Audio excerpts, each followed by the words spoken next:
15장 1절에서 6절까지 말씀 교독합니다. 오늘은 10월 6일 수요일 저녁입니다. 10월 6일자 본문 로마서 15장 1절에서 6절까지 말씀 교독하겠습니다. 신약 성경 259쪽입니다. 로마서 15장 1절에서 6절까지 말씀 교독합니다. 믿음이 강한 우리는 마땅히 믿음이 약한 자의 약점을 담당하고 자기를 기쁘게 하지 아니할 것이라. 우리 각 사람이 이웃을 기쁘게 하되 선을 이루고 덕을 세우도록 할지니라. 그리스도께서도 자기를 기쁘게 하지 아니하셨나니 기록된 바 주를 비방하는 자들의 비방이 내게 미쳤나이다 함과 같으니라. 무엇이든지 전에 기록된 바는 우리의 교훈을 위하여 기록된 것이니 우리로 하여금 인내로 또는 성경의 위로로 소망을 가지게 함이니라. 이제 인내와 위로의 하나님이 너희로 그리스도 예수를 본받아 서로 뜻이 같게 하여 주사 한 마음과 한 입으로 하나님 곧 우리 주 예수 그리스도의 아버지께 영광을 돌리게 하려 하노라. 아멘.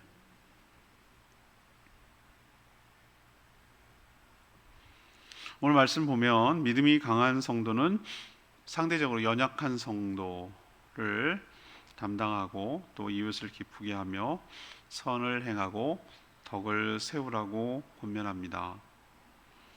예수님께서도 부당한 비방을 받으셨음에도 참고 그랬으니 성도 역시 인내하면서 말씀에서 위로를 받고 소망을 가지라고 그렇게 권면하고 있습니다. 성도는 인내와 위로로 예수 그리스도를 본받아 서로 뜻을 같이 하며 또 한 마음 한 입으로 하나님께 영광을 돌리면서 살아야 할 줄로 압니다.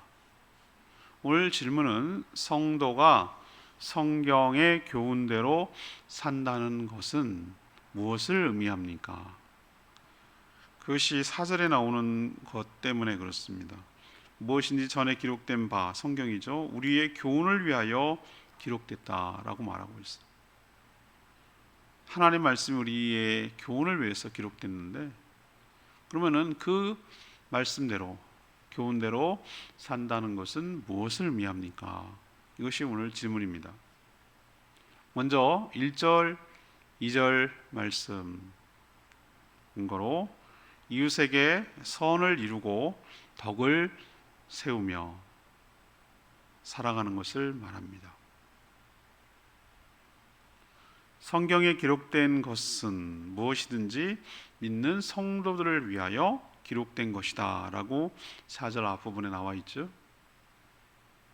그러면 성경의 교훈은 무엇이고 또 성도는 그 교훈대로 어떻게 살아가야 할까요? 먼저 오늘 1절에 나온 말씀처럼 믿음이 상대적으로 절대적으로 강한 사람이 어디 있겠어요? 믿음이 우리는 꼭 제가 대학교 입학했을 때 1년 선배들이잖아요. 1년 선배. 1년 선배들이 신입생 와가지고 완전 긴장하고 아무것도 모르고 어리버리하고 아무것도 모르는 신입생들을 데리고 와가지고 뭐 호프집 뭐 이런데 가가지고 뭐라고 막 얘기를 하는 거예요. 그때 생각하면 지금 생각하면 너무 웃기는 거예요. 느낌 아시겠죠? 2학년이를 봐야 이제 20살 아닙니까? 20살, 21, 뭐 이 정도인데 뭘 알겠어요, 알기는. 지도 앞가리 못하는데 마치 이 대학 생활이 어떤지, 세상이 어떤지, 사회가 어떤지, 뭐 인생이 어떤지, 뭐 그러면서 뭐 세상을 다 아는 것처럼 막 이렇게 뭐라 그러죠? 그 신입생들한테 이렇게 소위 말해서 막 푸는 거예요. 막 그때는 또 그 주워 듣고 막 또 어려워하고 또 선배니까 뭐 이러고 있었는데 지금 생각하면 참 기가 막히죠. 우리 신앙이 그래요.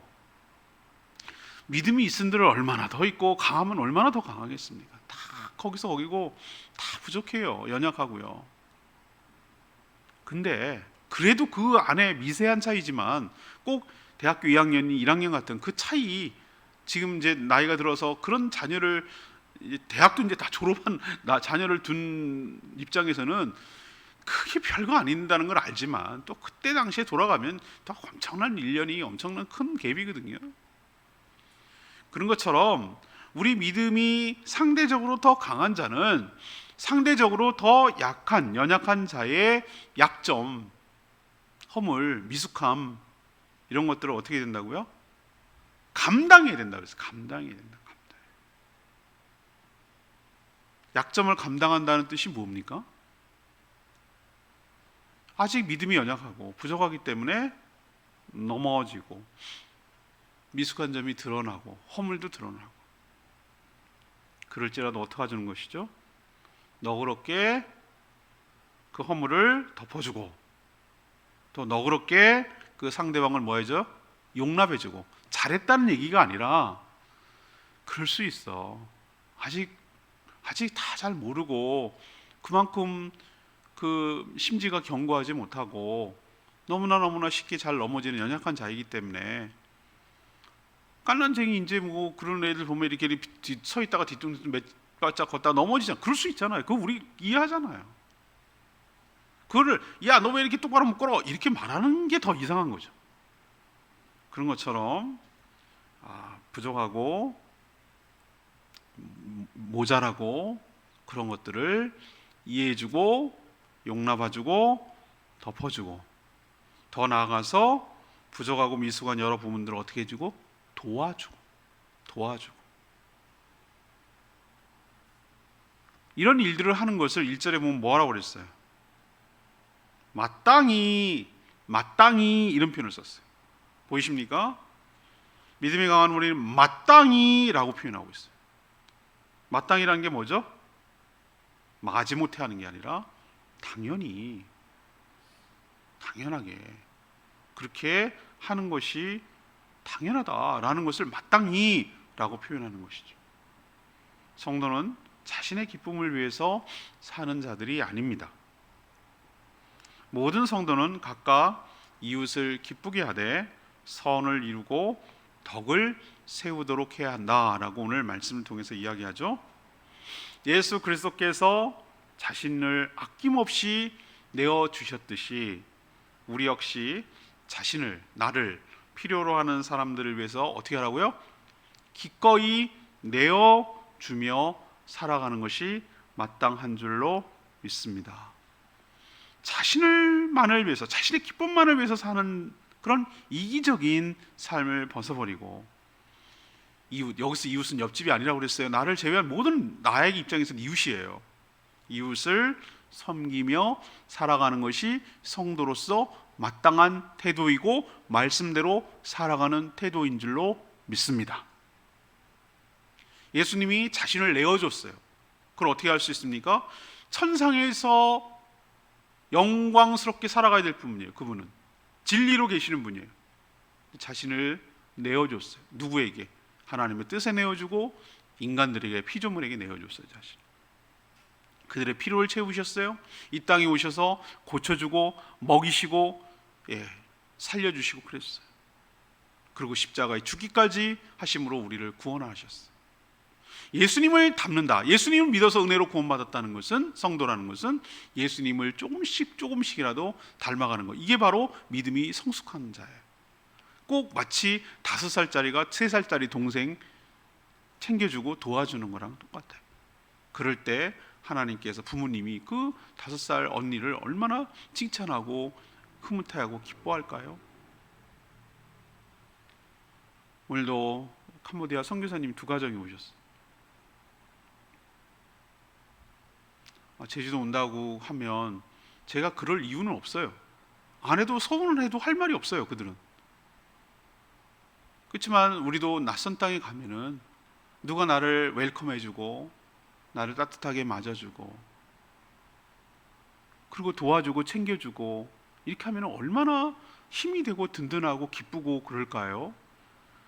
그 자녀들은 24살이나 됐는데 제주도를 단 한 번도 온 적이 없다는 말에 내가 마음이 짠했어요. 그냥 그 땅에 살면서 그런 기회가 한 번도 없었던 거예요. 처음이래요. 그럴 수 있죠. 그래서 제가 뭐 택시 타고 올게요. 그러는 아니에요. 제가 나갈게요. 언제 도착하는지 말씀하세요. 점심 때 오신대. 모시러 다 갔어요. 뭐 점심 때 되니 어떻게 해요? 그냥 보낼 수 없어서 또 밥도 사줬어요. 지도 펼쳐놓고 어디 어디 가시라고 또 친절히 소개도 하고 알려줬어요. 그리고 제가 다행히 요즘 걸어다녀서 문제지 저희 교회 승합차도 내어드렸어요. 쓰시고 가져오시라고. 뭐 그렇게까지? 목사님 미안한데 어떻게? 괜찮습니다. 저희 교회가 선교하는 교회입니다. 선교사님들은 제일 우선적으로 모든 필요를 채워드리고 섬깁니다. 선교사님 잘 힘내셔서 리프레시 하셔가지고 그 덥고 답답하고 제가 캄보디아 가보니까 기가 막히더라고. 정말 우리나라는 잘 사는 거예요. 거기 힘들고 어려운 그 선교사님은 진짜 현지인들을 대상으로 목회하셔요. 교회당을 싸게 한다고 늪지에다가 해가지고 그 더러운 물이 거기에 다 모여서 옆에 보니까 시궁창 냄새가 나는 거예요. 막 역겨워요. 거기서 사역을 하세요.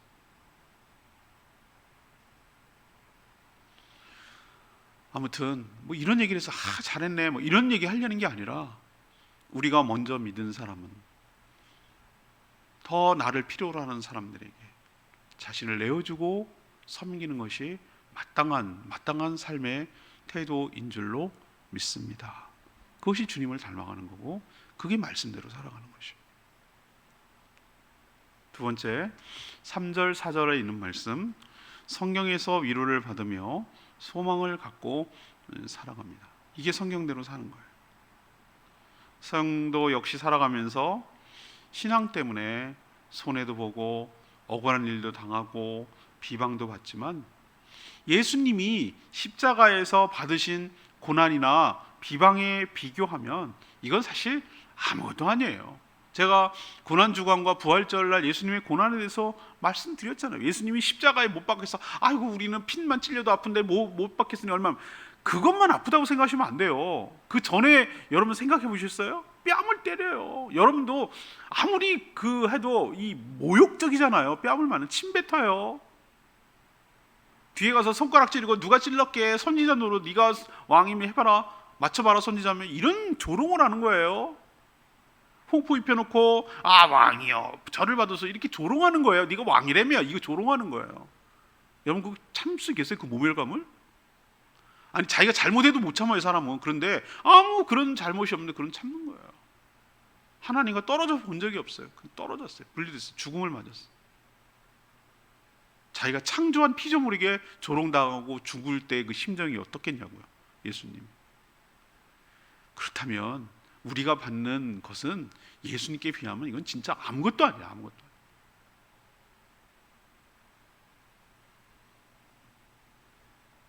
오늘 3절에 보면 이거는 시편의 69편 9절 말씀을 인용한 말씀이에요. 기록된 바, 이거는 인용했다는 뜻이거든요. 주를 비방하는 자들의 비방이 내게 미쳤나. 이거는 시편 69편 9절이에요. 이건 십자가의 고통을 당하셨던 예수님이 하셨던 말씀.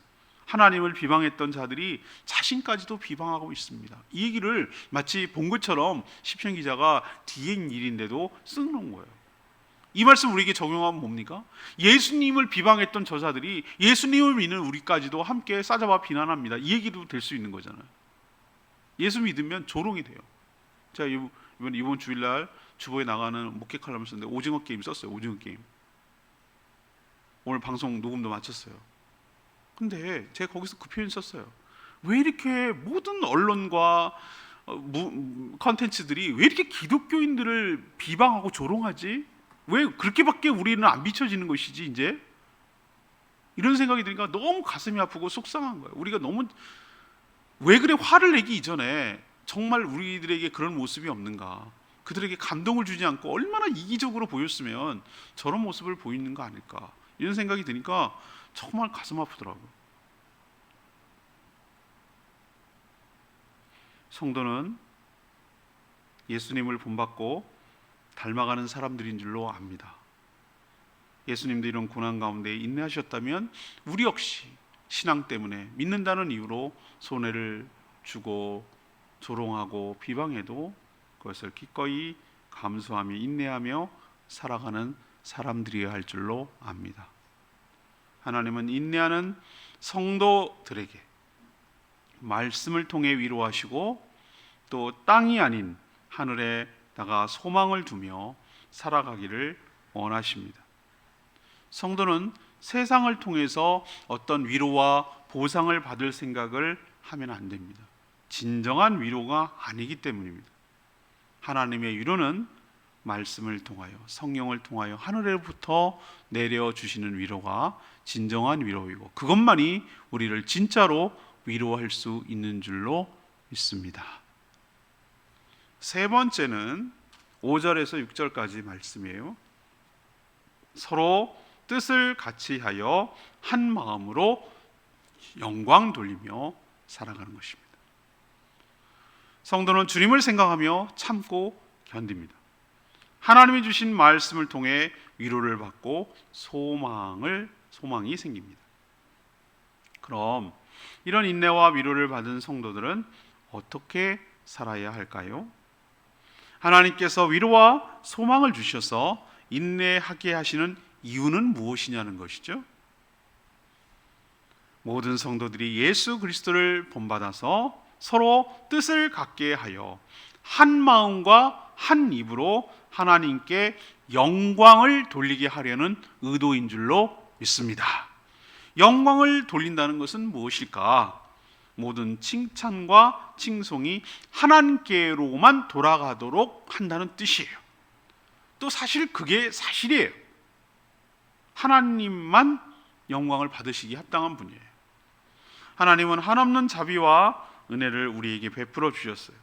은혜를 받은 성도들은 하나님의 기도대로 그리스도 안에서 하나가 되어야 할 줄로 믿습니다. 그리고 서로 사랑하며 선을 행하며 덕을 세워서 그 가운데 계신 하나님이 더욱더 도드라지게 드러나며 모든 칭찬과 칭송이 하나님께 돌아가도록, 영광이 돌아가도록 그렇게 살아가는 것이 마땅한 것인 줄로 믿습니다.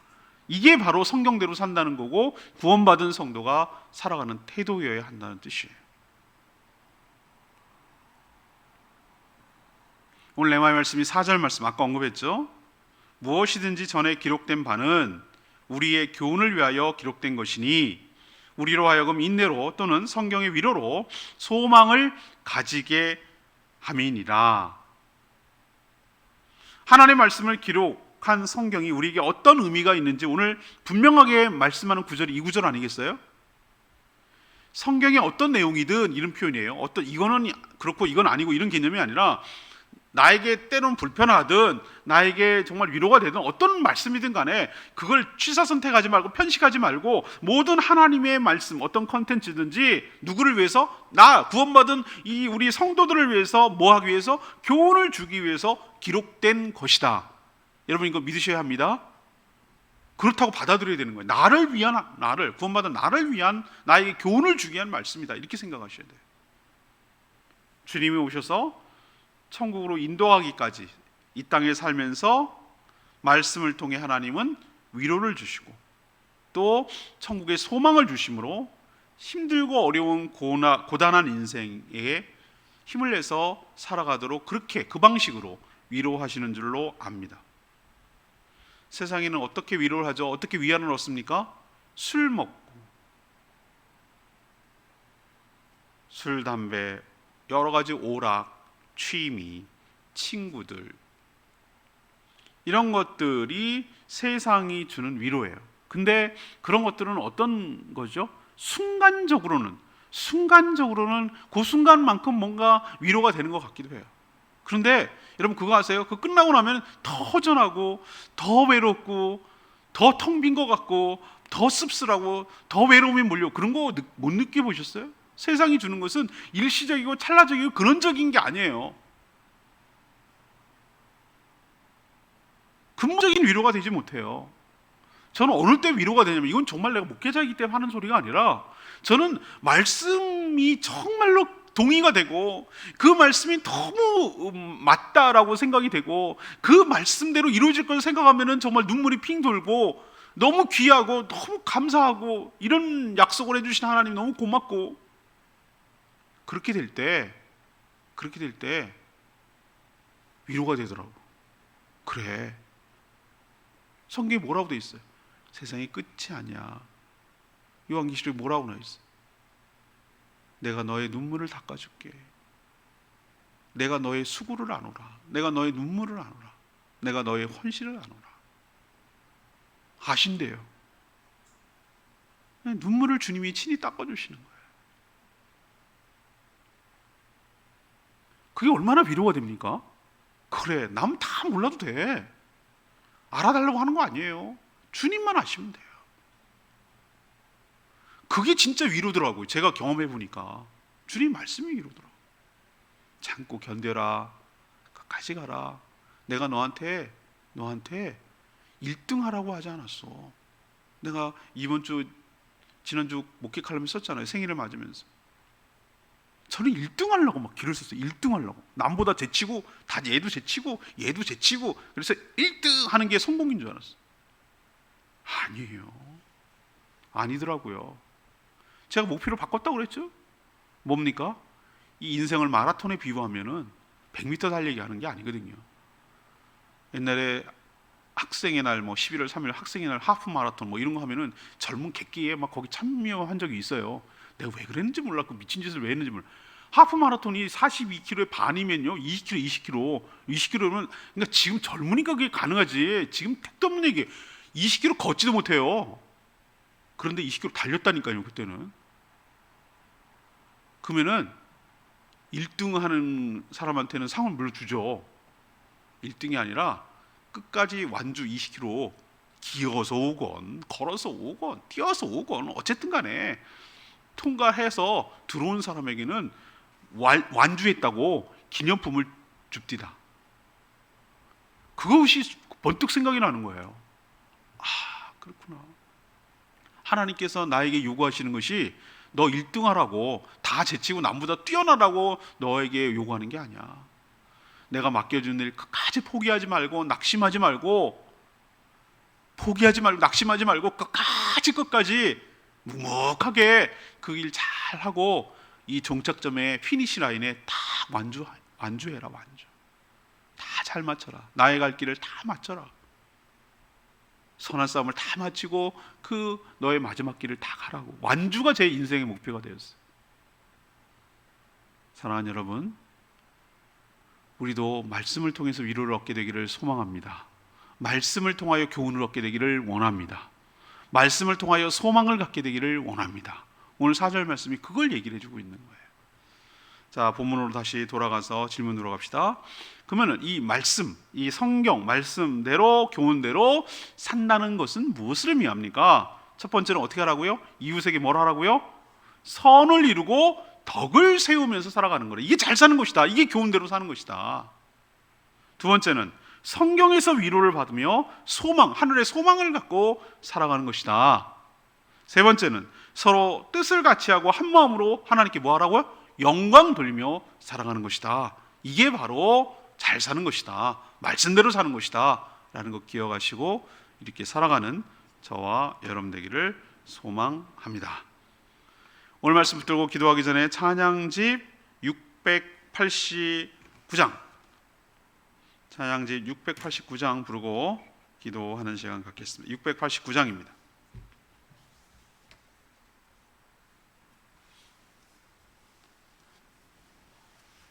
나 주님의 기쁨 되기 원하네.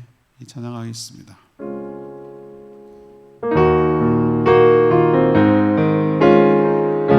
나 주님의 기쁨 되기 원하네. 나 주님의 기쁨 되기 원하네. 마음을 새롭게 하소서. 새 부대가 되게 하여 주사.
교훈을 얻고 말씀의 위로를 얻고 말씀에서 소망을 찾는 성도라는 것, 어떻게 살아가는 것인가 오늘 말씀을 통해 알려주셨어요.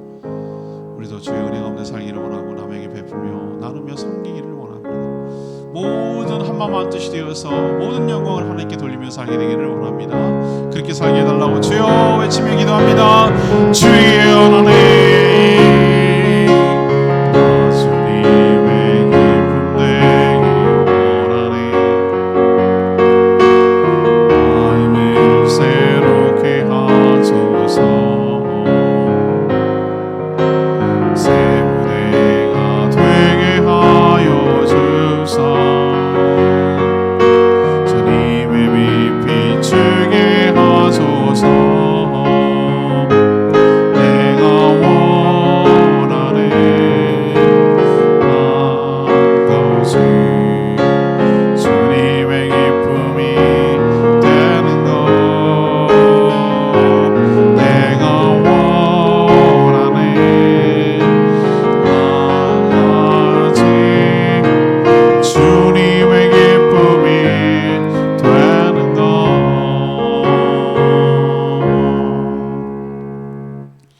하나님, 저희가 하나님의 말씀인 성경을 통해 교훈을 얻기를 원합니다.